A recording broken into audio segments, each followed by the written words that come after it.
Hello everyone, welcome to Shamshernagar selfie bridge.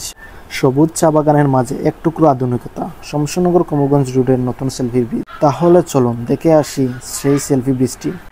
আমরা already রওনা দিয়েছি শমশেরনগর সেলফি ব্রিজের উদ্দেশ্যে। চারিদিকে সবুজ চা বাগান আর মনোরম পরিবেশের দৃষ্টিনন্দন রাস্তাটি দেখতে দেখতে আমরা ছুটে গেলাম শমশেরনগরের দিকে।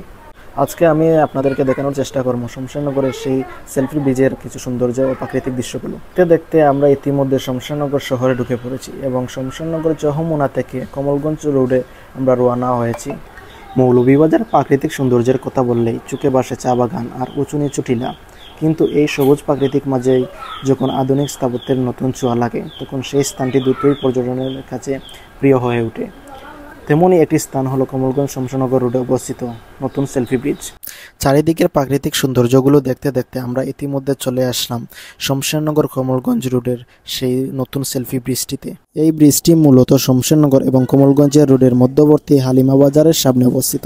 ব্রিজটি আকর্ষণীয় হওয়ায় স্থানীয়ভাবে একে সেলফি ব্রিজ নামে ডাকে এবং ব্রিজের চমৎকার ডিজাইন, পরিবেশ এবং সেতুর ওপর থেকে চারপাশে সুন্দর দৃশ্যের কারণে এটি ছবি তোলার জন্য এক আদর্শ স্থান। বিকালে বা ছুটির দিন এখানে স্থানীয়দের ভিড় প্রমাণ করে এর জনপ্রিয়তা।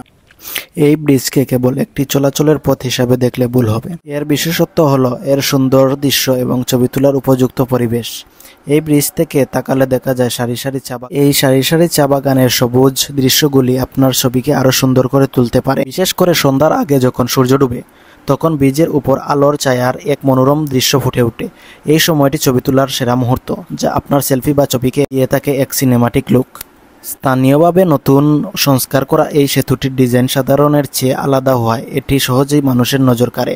এটি যেন গ্রামীণ প্রকৃতির মাঝে আধুনিকতার তুলি দিয়ে আঁকা একটি চিত্র। মোটরসাইকেল বা গাড়িতে এলে সরাসরি ব্রিজের কাছে যাওয়া যায় এবং প্রাকৃতিক সৌন্দর্য উপভোগ করতে পারবেন।